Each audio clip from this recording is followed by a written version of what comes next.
Crossroads Cantina presents Play Stupid Games by Joshua Clayton.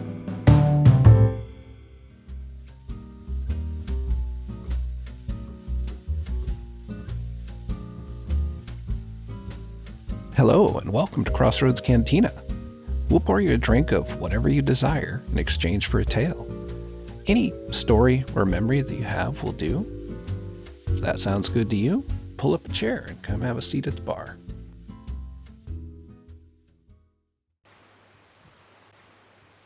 Play Stupid Games.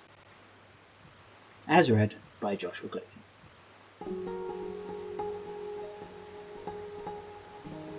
Satia pointed to the stone Naga, the multi-headed serpents that were common in the iconography of Cambodia, and began to explain. When Vasuki, king of the Nagas, was being used as a rope, Vishnu told the Devas to hold the tail of the giant serpent, not the head. Because... I turned away and snapped another picture of the gates of Angkor, once one of the grandest cities of the ancient world. That's what I'd been told, at least. A row of stone figures flanked each side of the causeway, their arms wrapped around the body of the stone serpentine creatures, whose forward end fanned into 7 different snakeheads. With the cheap camera phone I grabbed when we landed, I tried to fit the whole scene inside the field of view. Annoyingly though, the picture was spoiled by all the tourists around. Satia continued explaining mythology to the rest of the group. She was a good enough guide, but I found it hard to think anyone could care about a story that involved giant snakes and an ocean made of milk, let alone carve the entire scene out of stone. I tuned her out and looked up at the giant Naga carving. 7 heads fanned out, each one with an open jaw full of teeth. On the beast's back was a diamond pattern, while on its front every line of its ventral scales had been carefully chiseled from the stone. It was beautiful, but also a little scary. At one point it might have been painted in bright gold, green, and red, but now it sat dull, weathered, and grey. Unnervingly, the empty eyes seemed to follow me as I moved from side to side. I stepped closer and was about to touch it when Satia shouted, "Don't stand so close!" She came running over and pulled me around to the side. The stonework on the Nagas is very heavy, and the supports are damaged. Some of them have even cracked and fallen over recently. I put my hands up and moved to the side, peering closely at the stonework. Aside from a few small mushroom caps sticking out here and there, it looked fairly sturdy. Still, while I would have chosen to be somewhere else in the world right now, I didn't plan on getting killed on this stupid cultural trip. "Where are the broken ones? Will we see them?" one of the other guys in our group asked. "Right now they have only fallen in one temple, which is closed because people have been hurt going there. But the local authority is concerned that the stonework is deteriorating on all of the Nagas, and they may close another temple soon. So please stand back, and no, we will not be going there." I turned and was about to walk back towards the van when the phone buzzed with a picture message from Heidi, the main reason I had brought the crappy thing. "Hey Cody, how's it going? You should have ditched the cultural crap and come down to Cabo with us.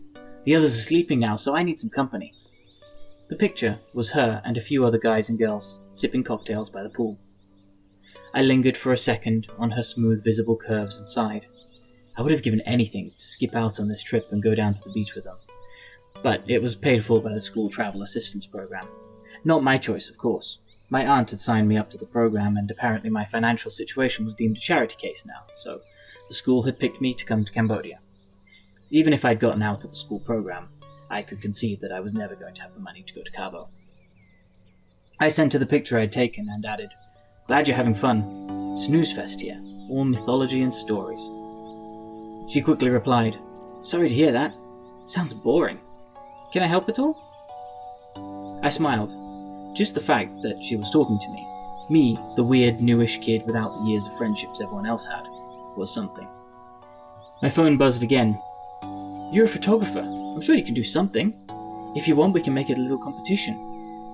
I smiled. Photographer was not the right word, but I wasn't going to complain. "I'm not sure I'm good enough for a competition," I replied. The phone buzzed again. "It's just for fun. We do mini competitions between us all the time. I'll start."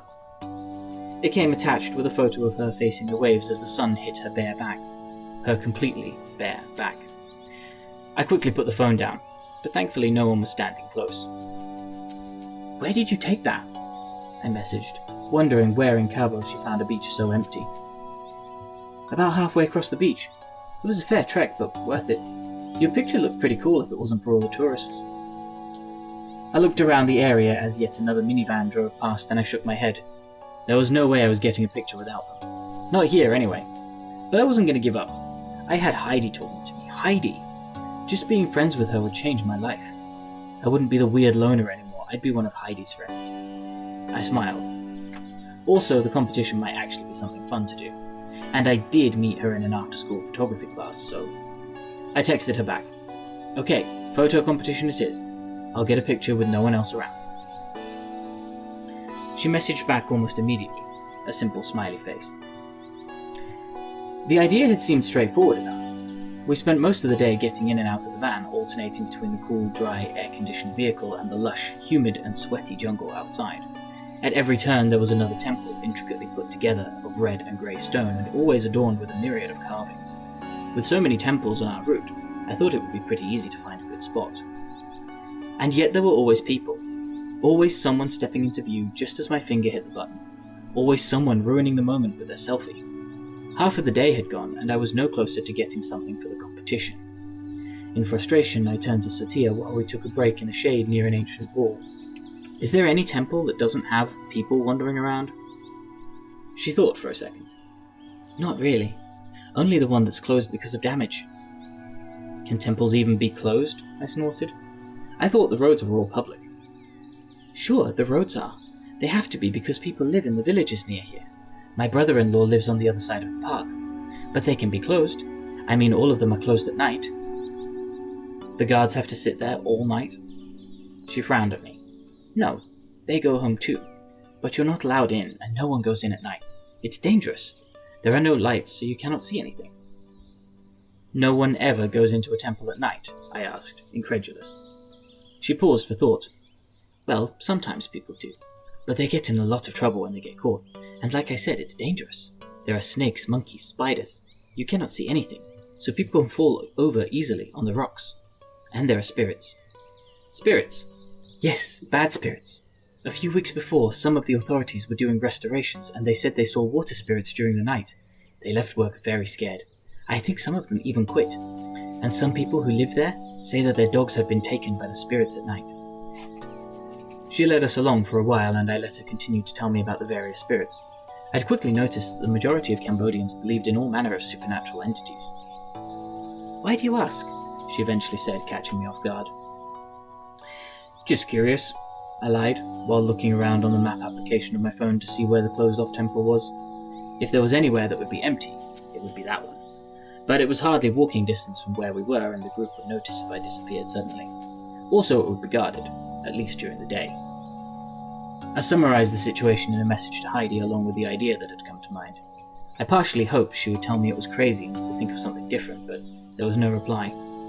I looked up the time in Mexico and put the phone away for a while. Satya led me back to the van, ready to return to the hotel. I wasn't going to complain. By this point, the meticulous stone carvings of Hindu or Buddhist iconography had blended into one messy religion in my head, and the red, intricate brickwork that was a staple of the earlier temples looked exactly the same as the large, uneven grey sandstone blocks that were used in later builds, plus the heat was getting to me. I sat back and considered an idea that had formed. What I had thought would be impossible seemed a lot simpler now. Satya said the guards went home at night, so all I needed to do was get there. That was easy enough. I could just call a motor taxi and find somewhere to stop. It was a public road, so I wouldn't be breaking any rules, at least as far as the driver was concerned. And judging by the temples so far, it was hardly like there were any barricades to the ancient ruins. I had imagined there would be turnstiles at the entrances, or even perhaps a scanner or booth, but the entrances to the temples just led straight off the main road. We quite literally pulled up, filed out of the cool van, and walked into the ancient ruins. With the guards gone, I would be in and out without anyone knowing. I nodded to myself as we drove through the jungle trails. This could work. As for the talk of spirits, well, that was just local superstition, right? Back at the hotel, everyone had some free time to go their own ways, with people splitting off to go out for drinks or to a restaurant. I showered and slipped out to grab a cheap tripod for my evening excursion, and turned down some invitations to go out by saying I would probably get an early night's sleep. Then I sat by the pool to wait out the time. My phone buzzed right on time and I looked down. That sounds easy. Easier than this picture was anyway. A few moments later, It buzzed again, and I glanced around to make sure no one was looking before opening it. Heidi was again facing the sea, but "No tan lines for me," came the accompanying message. I gawked. Even for Heidi, and even on a secluded beach, bearing that much was brazen. "When are you off to get your amazing picture?" she added. In some small part of my brain, I couldn't believe I was doing this. Photography was hardly a passion. I just needed to take some kind of after-school class to stop my aunt signing me up for something. It had been chance that Heidi had been there. If there was ever a moment to change my mind about what I was going to do, it was then. But I didn't. I texted back, 8 p.m. She replied almost immediately. "That's so badass. I would join you if I was there. Just be careful of the police. That last picture got me in a lot of trouble, so make sure you've got some money handy to pay any fines." I didn't have the money, but I was never going to come back to this country, and my reputation would be forever changed if the story got out anyway. Ignoring more invites to various bars or restaurants for the evening from people in the group, along with a few people asking if I was feeling okay, I snuck out and called a moto taxi. Thankfully, the moon was exceptionally bright, so I would be able to see something.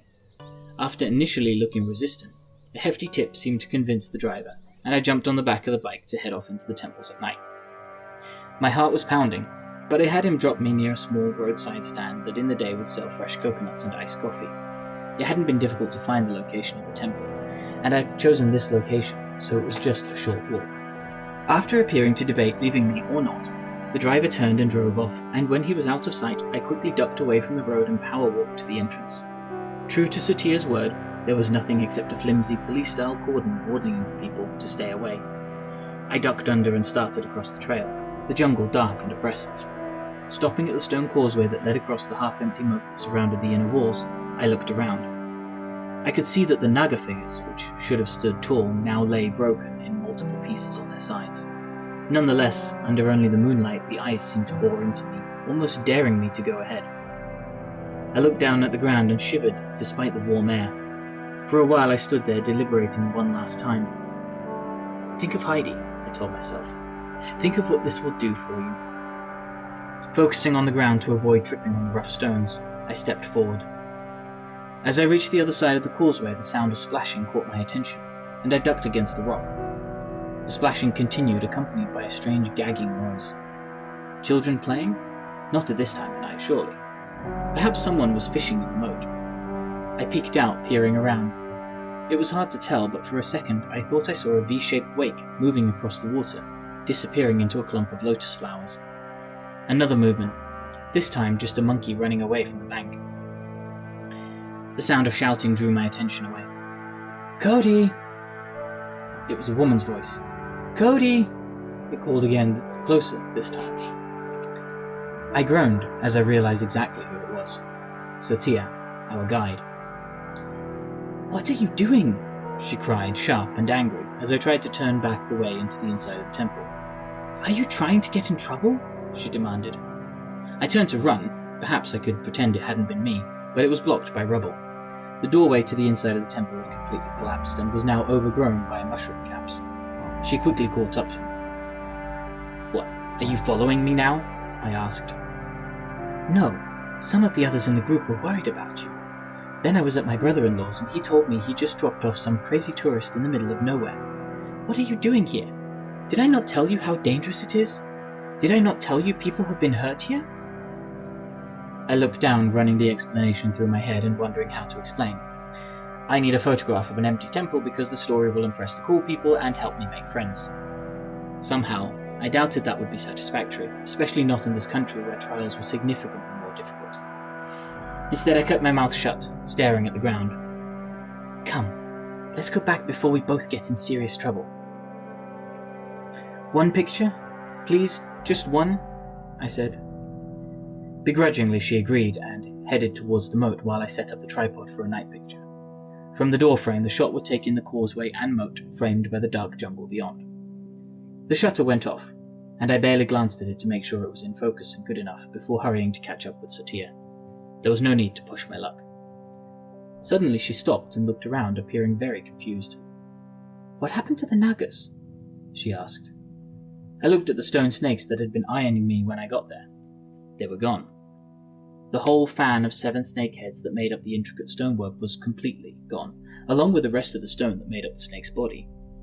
Satia stepped past me and started walking across the empty causeway, looking at both sides. The stone had disappeared from the edge of the gate to the end of the causeway. Not broken, just gone. Gone with nothing but a few mushroom caps sprouting from the empty spaces.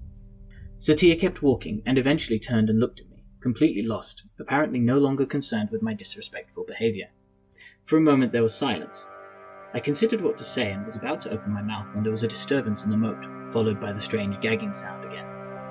Out of curiosity, I looked at the picture that was last taken, just to prove the Naga carvings had been there a moment ago. But they were not. But something else was. Something I had not seen in the scramble to get the picture. Something that only showed up in the extremely overexposed night photo. Something in the water. Black, glistening beads sat atop 7 distinct and separate heads that joined to a single serpentine body. And the thing was looking directly at us. I grabbed Satia and pulled her away from the moat, and we hid behind a rock. I shoved the picture in her face so she could see it, and her eyes went wide. "Vasuki?" she mumbled, but before I could tell her to elaborate, a shrill, piercing noise echoed around us, quickly followed by the sickly gagging and several loud splashes. Peering around, I could have sworn I saw something rising out of the water, long and slender, and searching for something. Then just as quickly as it came, the noise stopped and the water was still. I shuddered and looked at the guide. She was shaking too, her eyes darting about at every little sound that came out of the jungle. "Satia," I whispered. "In the story about the giant snake..." "Vasuki," she interrupted. "Right, Vasuki. Why was it important to hold the tail?" She gulped, but eventually regained her composure. "Well, in some versions of the story, Vasuki spits fire."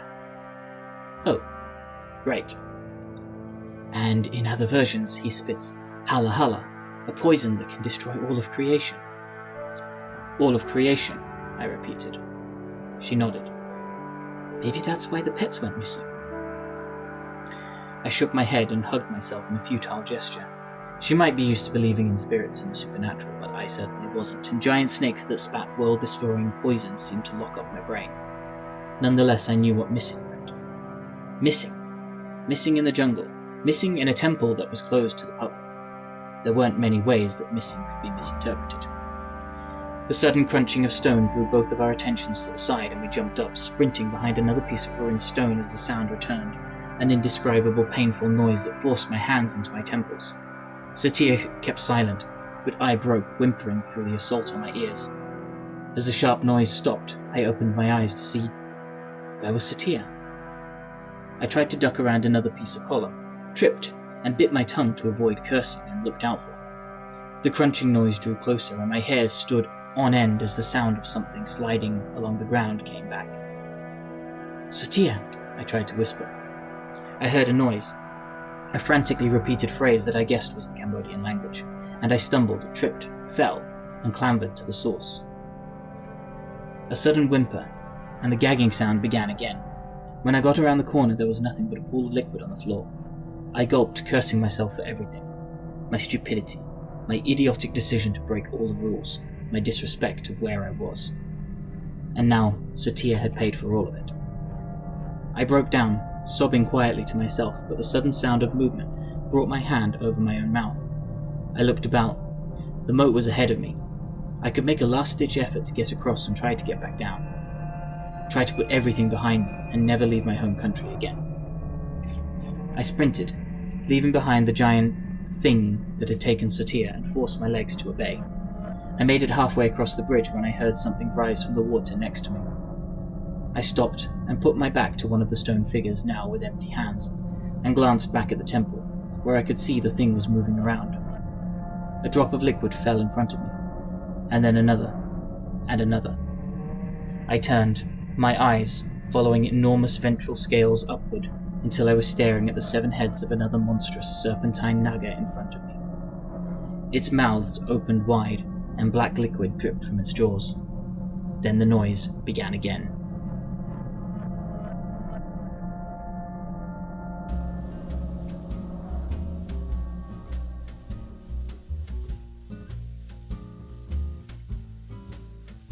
Crossroads Cantina is produced by Beth Connor.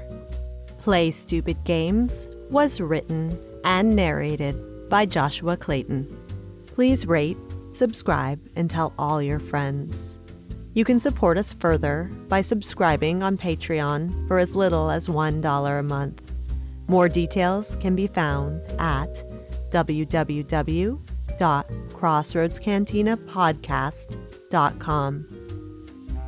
Thanks for joining us at Crossroads Cantina.